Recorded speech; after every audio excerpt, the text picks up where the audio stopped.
그러니까 카메라가 설치되고 카메라 앞에 서기 전부터 계속 그렇게 생각을 한 거죠. 자기의 미래를 늘 그 어떤 것에 세상이라든지 이것을 생각했었습니다. 생각하고 있었죠. 카메라 돌아가기 전부터.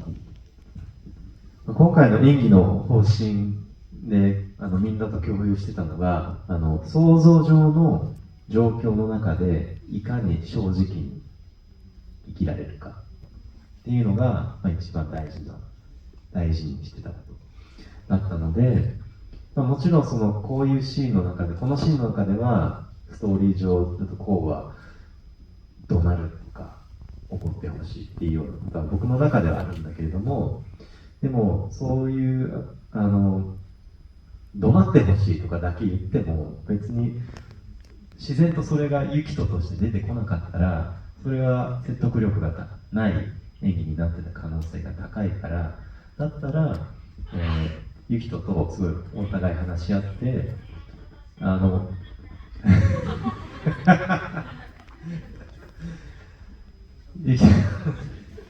話し合って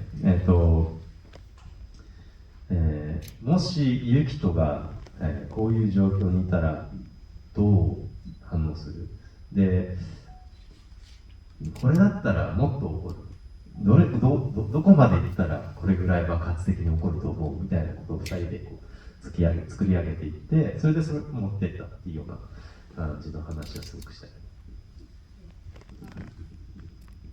정말 그 기본적인 방침, 연기를 하는 데 있어서 기본적인 방침, 원칙 같은 것들이 뭐였냐면, 물론 상상 쪽 상황이긴 합니다. 영화 속 상황이긴 하지만 지금 그 상황에서의 내 감정이 얼마나 솔직할 수 있는지, 정말 솔직해야 된다라는 것이 기본적인 어떤 방침이었습니다. 근데 이 씬 안에서 스토리상에서 고우가 이런 상황에 직면했을 때 어떻게, 그러니까 인간 유키토는 어떻게 행동할까? 어떤 감정을 느낄까? 물론 제 머릿속에, 시나리오상으로 제 머릿속에 뭐 화를 낸다, 뭐 굉장히 뭐 소리를 지른다라는 그 제 안의 설정은 있지만, 그걸 그대로 요구를 해서 유키토로서 그 솔직한 감정이 나오지 않으면, 그건 또 그것대로 설득력이 전혀 없을 거라는 생각이 들더라고요. 같이 생각했기 때문에 계속 질문을 했습니다.